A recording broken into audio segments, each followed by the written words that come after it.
Bom, meu tema é Orkut, YouTube, Mercado Livre, Direito do Consumidor. Esse é o título, né? Bastante amplo, mas a gente vai falar também de Facebook, de Twitter, de outras coisas que são tecnologicamente inovadoras, né? A ideia é justamente aqui, seguindo a nossa, a que tem sido a linha do fórum, a gente discutir aqui questões que são questões ainda hoje um pouco em aberto, questões que estão sendo discutidas, que não têm posição consolidada. A gente vai ver várias matérias em que a jurisprudência tem teses antagônicas, né? Acórdãos de um lado, acórdãos do outro.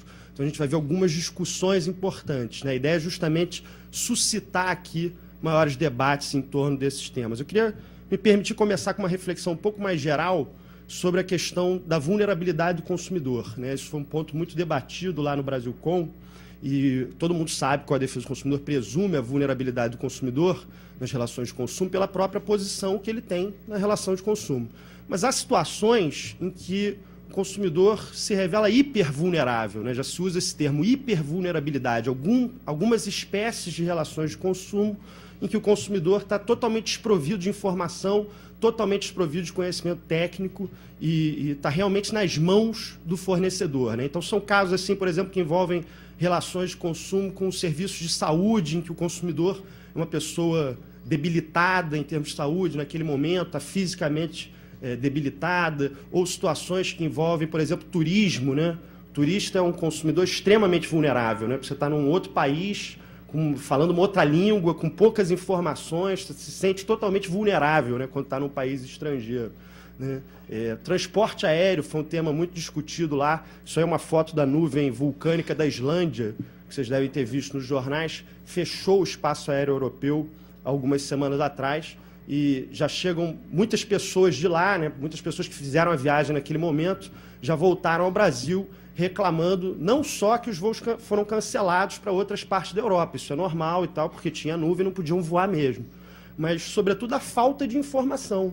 A pessoa chega lá no aeroporto, sai do avião, fica esperando horas, ninguém dá informação nenhuma, né? O sujeito precisa ir lá no balcão da companhia para tentar descobrir o que aconteceu. Quer dizer, são situações em que não é dada informação mínima ao consumidor. O consumidor não sabe exatamente o que está acontecendo. Vou poupar vocês de alguns relatos que eu tenho de humilhações próprias pessoais que eu vivi como passageiro aéreo. Tenho certeza que todo mundo aqui tem um desabafo para fazer, mas teve um caso que aconteceu justamente no dia que teve a nuvem da Islândia, que foi o seguinte: o desembargador Maldonado estava em Curitiba, numa banca, e aí estava pegando o avião para voltar para o Rio. Cheguei no aeroporto, comprei um jornal e tinha lá, nuvem vulcânica na Islândia, espaço aéreo europeu fechado, né?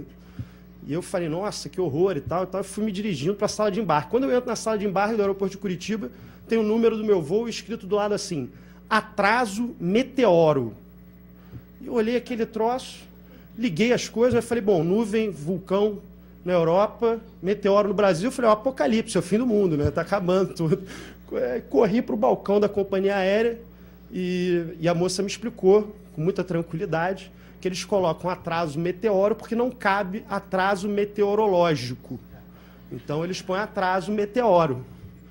Eu disse para ela, pô, mas meteoro é um negócio que cai do céu, não é uma boa associação no aeroporto, né? O que houve com atraso clima, atraso tempo, sei lá, ou atraso simplesmente, né? Não precisa botar atraso meteoro, mas ela se manteve segura. Esse pessoal do transporte aéreo, né, tem uma tranquilidade, uma serenidade, você lá perdendo seu voo, horas de atraso, sua conexão acabando, e o sujeito diz com a maior tranquilidade, sua aeronave, o senhor já está no solo. E você fala, meu amigo, te falta angústia, né? Você precisa ficar um pouco mais pinço com aquilo. Às vezes parece brincadeira com a gente. Não sei se vocês lembram o nome da revista da Varig. A Varig tinha uma revista de voo que chamava Ícaro. Ícaro é o personagem da mitologia grega que construiu asas de cera, voou muito próximo ao sol, as asas derreteram, ele caiu e morreu. Né? Você voava o voo inteiro com aquele Ícaro na sua frente, o sujeito caiu e morreu. Né? O negócio é assustador, mas... são situações realmente parece que é brincadeira com a gente, mas enfim, tem cenários em que o consumidor está nessa situação de hipervulnerabilidade, né? E um cenário importante onde isso acontece é a internet. A internet é um ambiente cada vez mais usado com cada vez mais frequência, em que o consumidor normalmente é uma pessoa sem nenhum conhecimento técnico sobre a operação que é feita pelo fornecedor. Muitas vezes a gente acessa um site para fazer uma compra, não sabe onde se localiza a empresa. Tentem procurar nos sites mais famosos o endereço da empresa. É uma luta para você descobrir onde está a sede da empresa. Se você quiser mandar uma correspondência, uma notificação, você passa aí horas tentando descobrir qual é a localização da sede, porque são informações que não aparecem, né? Muitas vezes você está lidando com empresas estrangeiras, né? Qualquer pessoa que já tenha... Obrigado. Qualquer pessoa que já tenha feito uma compra na Amazon sabe disso, né? Você está comprando numa empresa estrangeira, está comprando um livro, mas está comprando numa empresa estrangeira, você tem lá muitas dúvidas sobre qual é o direito aplicável àquela situação, como é que se regula a sua situação. Então, a internet é um ambiente de especial vulnerabilidade para o consumidor. Vou fazer algumas observações gerais aqui sobre a internet, só para a gente ter ideia de como a abordagem jurídica da internet está acontecendo hoje. A internet, não sei se vocês sabem, mas ela é fruto de um projeto do MIT, né, dos Estados Unidos, em 1962. A ideia era basicamente criar uma rede de informações que não tivesse um órgão central administrador. Todas as redes tinham um órgão central. Então, o medo da Guerra Fria, aquela coisa, vão bombardear o órgão central e a gente vai perder a rede. Então, a ideia era construir uma rede difusa, foi isso que eles fizeram. A internet não tem um operador, um gerenciador central, ao contrário de outras redes, né? Uma rede difusa. Com o tempo, o uso militar acabou, acabou não, continua, mas passou a se usar, se abrir a internet para o público em geral, né? E isso gerou...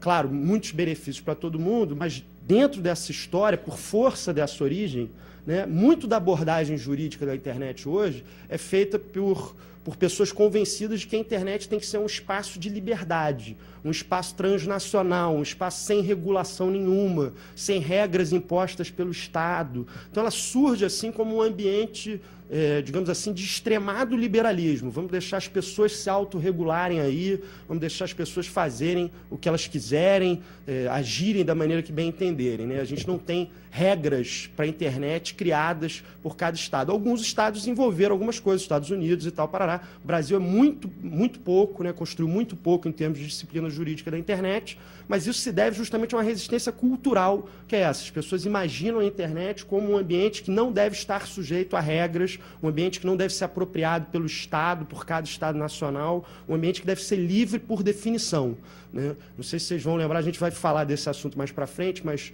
quando surgiu aquele confronto judicial no Brasil em torno do vídeo da Daniela Scarelli, né, e uma decisão do Tribunal de Justiça de São Paulo, foi uma decisão muito infeliz em segundo grau, mandou bloquear o acesso ao YouTube no Brasil. Então, notificaram vários provedores de telefone para que não permitisse o acesso ao site YouTube. Ao invés de focar no vídeo, notificar o YouTube para tirar o vídeo do ar, eles notificaram os provedores para impedir o acesso. Foi uma falta de conhecimento de como funciona aquilo, e isso é relativamente comum na nossa jurisprudência. Então, o que aconteceu ali? Quando bloquearam o acesso ficou bloqueado por alguns dias, depois o próprio tribunal reconsiderou a sua decisão, na verdade deu uma explicação de que a decisão não era bem essa, que o juiz de primeiro grau não havia entendido, havia cumprido errado, mas no fundo, se você pegar o texto da decisão, era para bloquear mesmo. Mas, enfim, o que aconteceu como reação? Vários pensadores, vários intelectuais, sobretudo nos Estados Unidos, pessoas que defendem a liberdade da internet, foram lá e colocaram o vídeo da Scarelli nos seus próprios sites pessoais, para que as pessoas pudessem ter acesso àquilo. Então, a internet tem muito disso. Quando a gente tenta fazer algum controle, tenta impor alguma regra, tem muito de uma reação, né, de pessoas dizendo, olha, isso é censura, isso é controle de um espaço que tem que ser livre. Então, esse é o dilema que a internet vive hoje. Quero registrar a presença do professor Renato Sertan, que eu muito admiro aqui na mesa. Então, esse é o confronto cultural que a gente vive no campo da internet. O problema disso é que o consumidor, normalmente, é quem acaba mais afetado com isso, ou seja, dentro de uma postura de não vamos regular, não vamos impor regras, vamos manter a liberdade nesse ambiente, quem sofre é o consumidor, porque o consumidor precisa daquelas regras para ser protegido, sobretudo num ambiente em que ele tem pouco conhecimento técnico. Isso aí, para vocês terem uma ideia, que está no slide, é o mapa mundial por sites, número de sites em cada país. Não está dando para ver direito as cores, mas o Brasil, se vocês olharem aqui, ele está na faixa de 2 milhões a 500, não, de 2 milhões a 5 milhões de sites existem no Brasil. A corzinha laranja aqui no gráfico colorido, que responde pelo segundo ou terceiro lugar em número de sites. Então, o Brasil é um país que usa muito a internet nesse sentido. Há muita produção na internet, há muitos sites, é um país considerado bem avançado nesse cenário. Isso aí é um gráfico do faturamento do comércio eletrônico no Brasil. Vejam lá, em 2001, 0,54 bilhões de reais. Né? Em 2008, já são 8,2 bilhões de reais. Né? A previsão de 2009 não saiu ainda, a estimativa, mas ficou, todo mundo diz, acima de 10 bilhões de reais. Então, acima de 10 bilhões de reais são movimentados pelo comércio eletrônico no Brasil, né, hoje, né, mais de 10 bilhões de reais. Então, é um setor econômico muito importante e é muito contraditório isso com o fato de a gente ter tão poucas regras para esse jogo. Né? Isso aqui é uma estatística do número de internautas no Brasil. A população brasileira, isso era o censo de 2009, 191 milhões e o número de internautas, 50 milhões. O número de pessoas que acessam a internet com frequência, né? Corresponde a 26,1% da população. Ainda é pouco, mas se a gente comparar com outros países, está fora os Estados Unidos, que usa muito, o resto está mais ou menos na média. Então, o Brasil tem um bom número de internautas. Qual é o perfil do usuário de internet no Brasil? Está aí, a média dele, calculado pelo PNAD, é o seguinte: ele tem mais ou menos 28 anos de idade, 10 anos de estudo, rendimento mensal domiciliar per capita de R$1.000. Vejam que é baixo comparativamente com a nossa elite cultural, R$1.000, né? Porque existe essa tese de que esses 26% são realmente só a elite do Brasil e tal. Na verdade, não. Na verdade, a gente tem um uso de internet relativamente bem difundido no Brasil. Uma pesquisa do Ibope mostrou o seguinte, já entrando mais no nosso tema: 21% só desse público que usa a internet utiliza a internet para compras. Ou seja, muita gente que só utiliza a internet para ter acesso à informação, para navegar pelos sites, mas nunca fez nenhuma compra na internet. 21% só utilizam para compras. Desses 21%, 73% do público que usa a internet para compra se sente inseguro ao realizar uma compra. É um dado significativo. Né? É bem verdade que ao realizar compras, normalmente a gente se sente inseguro, mas é um dado importante na internet, o fato de que o sujeito diz, olha, eu não tenho conhecimento das regras que são aplicáveis, eu não sei muitas vezes onde está situado esse sujeito, né, eu não sei como reclamar, não sei que direitos eu tenho, eu não li o contrato, eu apertei clique lá, li os seus termos, mas não dá para ler os termos, porque eu não vou ficar horas na frente da internet lendo aquele contrato. Então o sujeito contrata um pouco na insegurança, um pouco apostando que vai dar certo. A internet é caracterizada pela transnacionalidade. A gente está lidando com sites de todo mundo, você não sabe onde está o site, você não sabe onde está o provedor de acesso, pode ser que o site seja um site construído na Inglaterra, hospedado na Alemanha e que a empresa física de verdade se situa na Holanda, né? Você não sabe nada disso, tudo isso é transnacional, é um ambiente acima da nacionalidade. O anonimato, né? Falta o quem, né? Você muitas vezes não sabe quem é a empresa, tem uma marca lá, mas você não sabe quem é realmente a pessoa jurídica por trás daquilo, né? A informalidade, falta o como, né? A gente sai de uma relação na internet muitas vezes sem nenhum papel, claro, você tenta lá se proteger, imprimir recibos, imprimir tudo aquilo, mas muita gente não faz isso, você sai sem uma formalidade que é natural de outros tipos de relação, né? Isso acaba gerando dúvidas também na gente. Quantas vezes a gente não está lá no meio de uma operação eletrônica na internet e aí você aperta o clique, e aí a sua conexão não está boa, e caiu a conexão, você não sabe se você fez a operação, se você não fez, né? Hoje alguns países europeus têm adotado princípios diferentes para a formação dos contratos na internet, né? Ao contrário da teoria da expedição, que até hoje é adotada no Brasil, né? A teoria da expedição mitigada, ou seja, o contrato se forma quando a aceitação é enviada, né?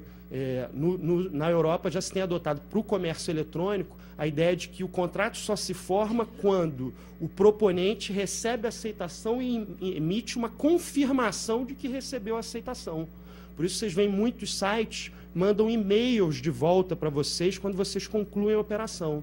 Justamente para dizer o seguinte, olha, se eu não te mandei esse e-mail, o nosso contrato não se formou. Você tem muito mais segurança do que na teoria tradicional, onde você aperta o clique, mandou, mas você não sabe se o sujeito recebeu, se não recebeu, né? Então, muda um pouco a ideia jurídica para se adequar a esse novo cenário, né? E a desinformação, que o consumidor muitas vezes não sabe exatamente o que ele está contratando, não sabe as condições do contrato, muitas vezes também não sabe nem ao certo produto, né? Há muita discussão sobre eu comprei um produto, era outro e tal. Muitas vezes está lidando em língua estrangeira, né? Muitas vezes sai fazendo operação em língua estrangeira. Então, essas são discussões, são aspectos que tornam o ambiente da internet bastante vulnerável. Tem várias discussões em torno da internet, a formação do contrato, lei aplicável, tem várias discussões aqui que a gente pode, em termos de debate depois, ir mais a fundo. Eu queria abordar com vocês algumas questões controvertidas que eu separei aqui, que estão justamente ligadas ao nosso título. Então, a gente vai falar um pouquinho do spam, do phishing spam, do problema dos cookies, do Mercado Livre, que é um site que hoje dá muita discussão, né, do Orkut, Twitter, Facebook, que são redes de relacionamento, em que a gente tem problemas de pessoas criando perfis falsos de outras pessoas, né, e a gente tem que ver quem responde por isso, né, toda uma discussão de quem é a responsabilidade nesses casos. E, finalmente, do YouTube, que é o site mais acessado no Brasil hoje, que é aquele site onde a gente vê os filmes e tal, Paraná. Tem muitas discussões aí envolvendo direitos autorais, envolvendo vários aspectos, mas, sobretudo, a proteção da imagem e da privacidade das pessoas nesse ambiente. Vamos começar pelo problema do spam, né? Spam, todo mundo sabe, todo mundo recebe, né? Você abre o seu e-mail lá de manhã e tem 80% das mensagens não são dirigidas a você especificamente, são spams, são essas mensagens publicitárias que são enviadas por um determinado fornecedor. Às vezes são falsas, a gente vai discutir isso um pouco também, mas muitas vezes são mensagens enviadas pelo fornecedor sem muita preocupação de quem é o destinatário, são mensagens de massa, né? Essa é a ideia do spam. É uma tática muito comum na internet. O grande problema hoje na internet é o que eles chamam de e-marketing, é como você fazer a propaganda de serviços específicos na internet, né? A maior parte dos sites hoje, inclusive os que a gente crê que são gratuitos, né, eles oferecem serviços de publicidade. Então, no fundo, eles estão sendo remunerados ali pelos patrocinadores que estão anunciando naquele site. Então, isso é um dado interessante que a gente vai voltar mais para frente, mas muita gente tenta excluir a aplicação do Código de Defesa do Consumidor em certos sites, como Orkut, Twitter e tal, alegando que os serviços são gratuitos e, portanto, o Código de Defesa do Consumidor não se aplicaria. Não é verdade. O Código de Defesa do Consumidor pode se aplicar, ainda que seja em casos de consumidor por equiparação, pessoas sujeitas a práticas abusivas. Então, a gente tem maneiras de aplicar o Código de Defesa do Consumidor. Agora, um dado importante que os economistas, sobretudo, vêm discutindo é que a internet mudou um pouco essa coisa do serviço gratuito. A internet está criando uma economia do gratuito, segundo eles, né? Serviços que são aparentemente gratuitos, que você, usuário, não paga para utilizar, mas que, no fundo, tem uma estrutura econômica, uma relação econômica ali de vender a marca, de vender a mensagem, de captar consumidores para produtos em massa, né? A Google trabalha muito com isso. A Google é uma empresa que você utiliza o serviço do Google gratuitamente. Mas aí ela começa a desenvolver serviços paralelos, né? Então, o e-mail da Google, o browser da Google, coisas na internet que vêm da Google.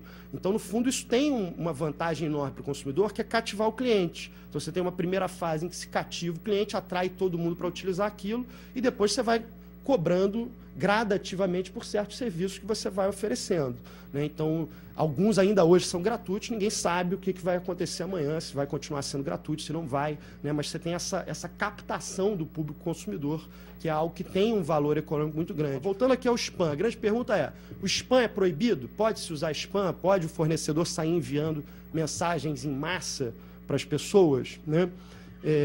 A gente tem, essa é uma discussão controvertida, né? A gente tem dois posicionamentos, basicamente. Um é esse dessa decisão do Tribunal de Justiça do Rio Grande do Sul, que tem sido seguida em alguma medida no Brasil afora, que é entender que o spam configura prática abusiva por conta do artigo 39, inciso 3º do Código de Defesa do Consumidor. O artigo 39 está aí no quadro, a gente vai ler, vocês vão ver que não encaixa perfeitamente na ideia do spam, mas, enfim, como, sobretudo, o Tribunal de Justiça do Rio Grande do Sul tem aplicado. 39 diz assim, é vedado ao fornecedor de produtos ou serviços, dentre outras práticas abusivas, inciso 3º, enviar ou entregar ao consumidor, sem solicitação prévia, qualquer produto ou fornecer qualquer serviço, né? Então, aí está basicamente aquela ideia de mandar um cartão de crédito sem você solicitar, né? Isso que o Código de Defesa do Consumidor está vedando. O spam, na verdade, não é um produto nem um serviço, ele é só uma propaganda, né? Então, ele é uma maneira de você fazer marketing. Então, na verdade, essa aplicação é um pouco, para alguns, uma interpretação extensiva, para outros, uma analogia, ou seja, uma tentativa de encaixar uma situação que não está exatamente prevista ali dentro do inciso. A outra posição é de que o spam é autorizado, né? Existem já alguns julgados, existe inclusive um aqui do Tribunal de Justiça do Rio de Janeiro, sustentando que o spam é permitido porque ele é inevitável, que seria impossível conceber a internet sem o spam, né? Mais que isso, que o usuário do e-mail teria a possibilidade de contratar um anti-spam, que hoje é um programa disponível para quase todo mundo, e com isso diminuir a sua quantidade de spams, né? Eu não gosto desse posicionamento, questão pessoal, opinião pessoal. Não acho que a gente pode jogar esse ônus no consumidor. Entendo que seja muito difícil controlar o spam na prática, mas acho que a gente não pode solucionar o problema dizendo assim, é impossível a internet ser concebida sem isso. Não acho que é impossível, acho que é uma questão de um esforço que a gente tem que fazer, de pensar em técnicas, pensar em situações. Nos Estados Unidos existe multa para a quantidade de spam excessivo, né? O sujeito, se permite o spam, a mensagem em massa, para o sujeito que já é o seu consumidor. Então, você foi a uma loja, preencheu um cadastro e o sujeito te mandou uma propaganda por e-mail, tudo bem, maravilha, você vai receber, não tem problema. Agora, se o sujeito nunca teve contato com você, você nunca fez nenhuma operação, nunca forneceu nenhum dado para ele, esse envio é considerado abusivo e existe uma multa lá, que não é uma multa muito grande, que muitas vezes não é cobrada também. Os Estados Unidos também não é o paraíso anti-spam, ao contrário, eles têm várias situações de liberdade de spam, mas é uma medida que vem sendo adotada. O problema que está gerando muita confusão hoje é esse phishing spam, que na verdade é um tipo de spam em que o sujeito te remete a um spam falso, feito com o uso de uma determinada marca, para te atrair, te remeter a um outro site, onde você vai ou contrair um vírus, ou alguma coisa vai acontecer nesse site. Chama phishing assim com PH, porque é o uso arcaico da expressão phishing, de pescar, que hoje é com F, né? Que basicamente ele faz isso, é um spam que te pesca para te jogar a um outro site, normalmente com fins lesivos. Tem mensagens falsas, por exemplo, o Itaú está vivendo um problema com isso agora, né? Que vem aquela mensagenzinha, troque o seu iToken, o seu aparelhinho lá que você tem que ter para ter a senha, para transmitir não sei o quê. Então vem uma mensagem lá como se fosse do Itaú. A Receita Federal já viveu isso, né? Consulte aí, tem um problema seu na Receita, entre no site, digite o seu CPF, né? São phishing spams, são spams que tentam te atrair para uma outra coisa. A grande discussão jurídica aí, que tem sido muito desenvolvida nos Estados Unidos, é a seguinte: não há dúvida que o phishing spam gera responsabilidade para quem te mandou o phishing spam. O problema é que você não sabe quem foi. O problema é que o sujeito que deflagrou isso é um anônimo, é um criminoso, né? O sujeito está praticando uma atividade ilícita. Então, você não sabe identificar quem é, né? A grande pergunta é, e o titular da marca que está sendo utilizada? Ele pode responder, ele pode ser responsabilizado por isso? Por exemplo, nesse exemplo que eu dei para vocês, será que alguém pode entrar com uma ação contra o Terra porque sofreu um dano no seu e-mail, no seu computador, por conta de um phishing spam usando a marca do Terra? Né? Uma posição majoritária de que não, porque você vai criar um ônus muito grande para essas grandes marcas, porque elas são realmente facilmente utilizáveis e tal. Nos Estados Unidos, contudo, depois de anos sustentando, com os tribunais sustentando só esse entendimento, tem havido um certo abrandamento dessa posição jurisprudencial para dizer o seguinte: olha, existem casos em que você pode sim obter a responsabilidade do titular da marca. Por exemplo, quando você identifica uma negligência continuada daquele titular, uma falta de medidas necessárias para proteger a marca, né? Ou, por exemplo, casos em que, isso foi um caso real nos Estados Unidos, muitas mensagens de phishing spam usando a mesma marca, né? E o sujeito não emitiu nenhuma advertência pública, não foi ao jornal, não mandou nenhum e-mail, não botou nada, nenhum aviso na página dizendo: olha, isso aqui é falso, isso que está circulando aí na internet. Se vocês entrarem no site do Itaú, por exemplo, o Itaú tem lá uma advertência: estão circulando na internet mensagens para troca e tal, parará. Isso não é verdadeiro, nós não mandamos mensagens, né? Outros sites utilizam isso. Isso é um cuidado que a gente tem que ter quando vê que uma marca está sendo difundida ilicitamente. Então, nos Estados Unidos, tem se adotado mais recentemente um abrandamento daquela posição inicial de que o titular da marca nunca responde, para dizer o seguinte, olha, se esse sujeito, sabendo daquilo, um negócio notório, está circulando o tempo todo, não se manifesta, não adota certas precauções com relação aos seus usuários, ele pode sim vir a responder. Teve um outro caso concreto em que um sujeito que recebeu um e-mail desses mandou um e-mail para a empresa perguntando se aquele e-mail era verdadeiro. E a empresa simplesmente não respondeu. E aí ele acabou abrindo o e-mail, sofreu lá um dano por conta de contrair um vírus no seu computador e tal, sofreu um dano e entrou com uma reclamação, uma espécie de reclamação no PROCON por conta daquilo, gerou uma demanda judicial e ele conseguiu uma indenização, que não foi alta, claro, porque o dano dele não era muito alto, mas foi uma indenização por conta do fato dele ter tido a preocupação de mandar o e-mail e a empresa simplesmente deixou de responder. Então, tem certas situações em que a empresa pode acabar, por sua omissão ou por sua negligência, atraindo essa responsabilidade que, a princípio, não é dela, porque não dá para a gente exigir que ela controle todo o fluxo de e-mails na internet, isso é impossível. Então, há esse abrandamento hoje com relação ao spam. É um ponto bastante polêmico no Brasil, a maior parte da doutrina entende hoje aqui, não há muita discussão sobre isso, mas a maior parte dos autores que tratam do assunto entendem que o titular da marca não responde nenhuma hipótese, porque isso é impossível. Nos Estados Unidos a gente tem esse abrandamento jurisprudencial que é interessante para a gente discutir. Segundo ponto importante são os cookies, né, que não tem nada a ver com o biscoitinho que está aí no desenho. Né? Os cookies, não sei se vocês sabem, mas são basicamente uma troca de informações entre o seu computador, o computador que você está utilizando para acessar um site, e aquele site. Naquela troca,